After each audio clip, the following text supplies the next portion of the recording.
one of you.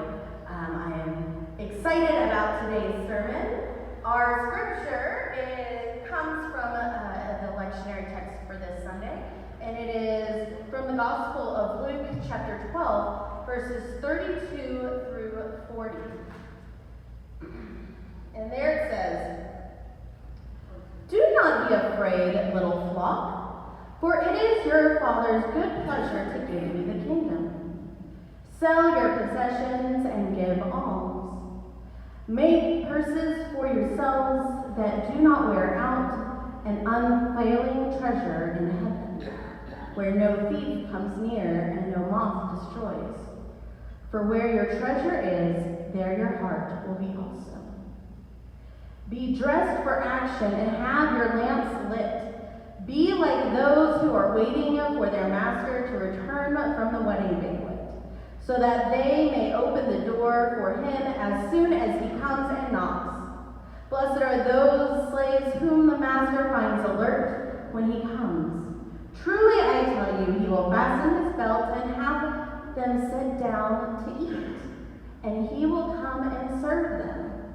If he comes during the middle of the night or near the dawn and finds them so, blessed are those servants.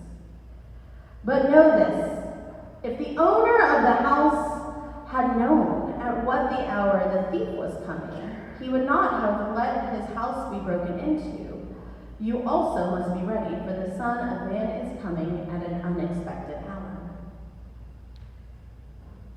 So when I first picked this scripture today, it took me a while to sit and I read it over and over and over again. I'm like, this just sounds like a bunch of random text thrown together. And to come to find out, it kind of is.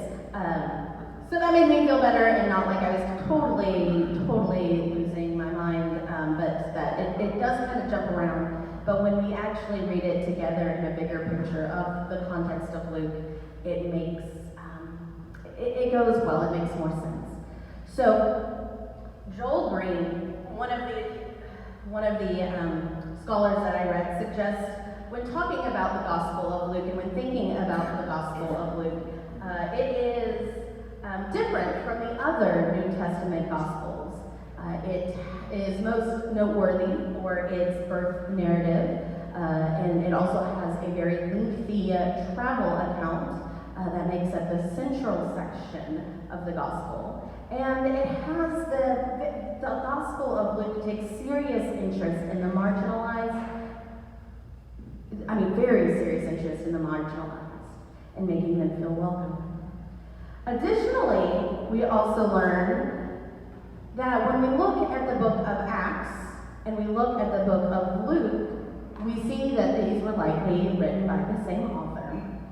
And they are very closely related. And what we find, one of the things that I think is important for us to remember or to take away as we dive further into this text is that the author, for some reason, thought that the story of Jesus was somehow incomplete without the follow-up account of the life, community, and mission of the Jesus followers.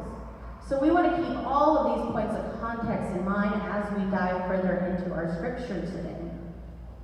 So this section of scripture in Luke is located in that traveling narrative of the text.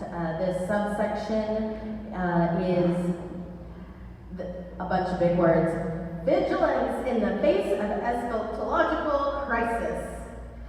I read that and I was like, that sounds very dramatic. So basically, like faithfulness in the midst of the end times. So that's, again, still seems very dramatic. What we learn from our text today is when we break it down even further, it's important to trust God and to be faithful. We learn Jesus talks about possessions and treasures and what we are to do with them or not do with them. We learn about the importance of faithful vigilance and of readiness. So these texts, these verses that kind of seemed a little disconnected at first, they come together in a way that is pointing to the bigger picture of the end times or eschatological crisis, as our scholars put it. So what does that mean? What is Jesus talking about these end times? And what does that matter to us today? Well, what Jesus tells us is one thing to be certain is that he will come back. Another thing to be certain of is we don't actually know when he will come back. So there is certainty in the uncertainty of his timing. We also learn that we have this opportunity to serve, and that opportunity to serve faithfully is going to be flipped on its head because the God we serve, the God we love, is going to actually, in our faithfulness, set us down to the table and serve us and join us, which during that time in context of to the community, having your master sit with you and serve you and join in a meal with you was just a very radical idea. And we're going to spend a little more time in that point. So all of these are helping us to understand God. But not just understand God in this idea of master, which I'm not a big fan of that language, so I'm gonna change it to God as a parent. We're gonna think about how God as parent loves us in wonderful ways and gives us the kingdom freely. So then we have to ask ourselves, well, what are we gonna do with this? What are we to do with this? And what we learn is that we are to create, to live out this kingdom that is given to us in radical ways. We are to live out a kingdom in a way that practices solidarity in sharing of power and advantage. One of the things Jesus does in all of the Gospels, and what we see here, and even is predicted in Mary's song that we see at the beginning of Luke, is that Jesus turns over these conventional norms left and right, welcoming people that most people don't welcome, eating with people that most people wouldn't eat with, doing these wild and wonderful miracles that we would never think of. Last week, our scripture talked about the hemorrhaging woman and the daughter who had died of the Jewish leader. And so what we learned there is Jesus interacted with this woman who probably had been pushed to the margins of society. And not only that, he went up to a room and was with a person who was considered dead. And both of these would have been big social taboos of that time. And so Jesus throughout the Gospels does stuff like this, especially in Luke. And we learn that as followers of Jesus, we are to live out his message. We are to embody the things that he does, that he did. We are to be faithful in our actions. Kingdom has been given to us, now what? What does it mean to be faithful followers of Jesus? We go back to this almsgiving, which I found really fascinating. The deeper and deeper I dived into that it wasn't just giving financial support to the poor or giving food to the hungry. No, it was something much more radical than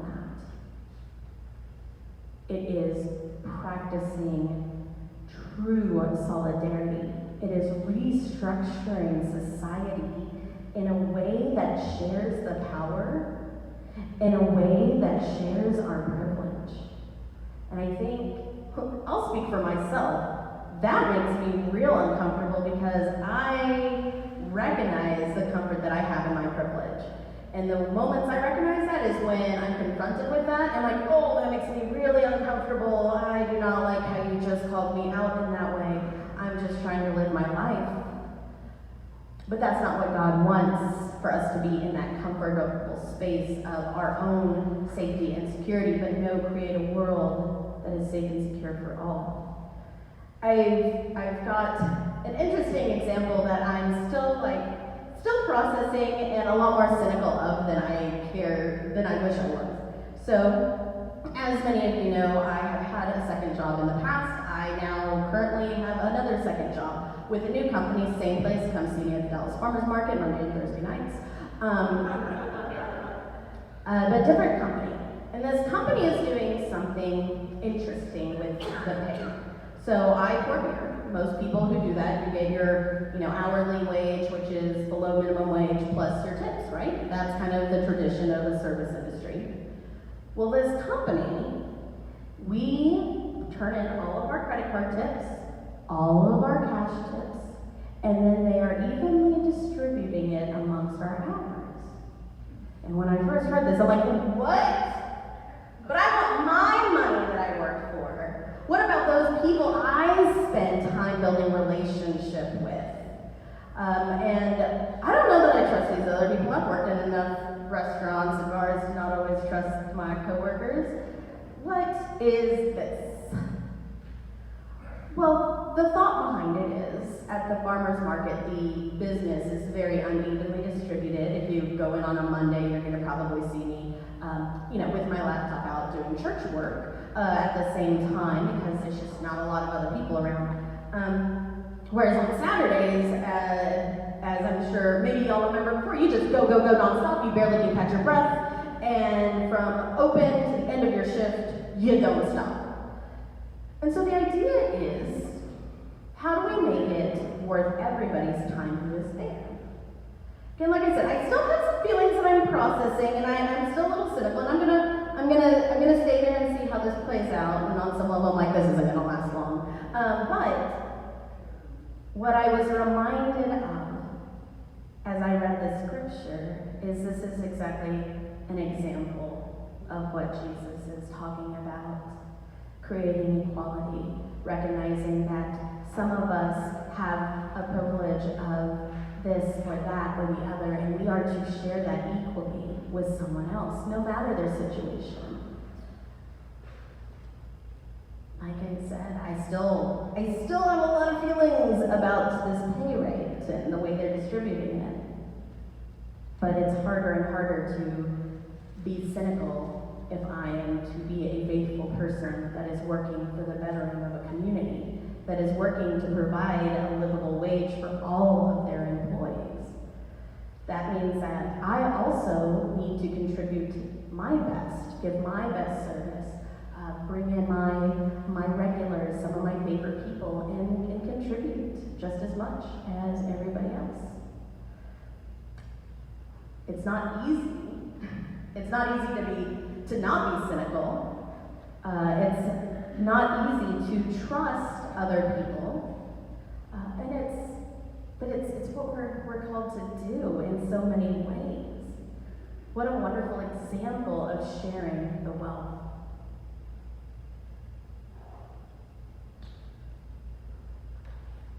Excuse me.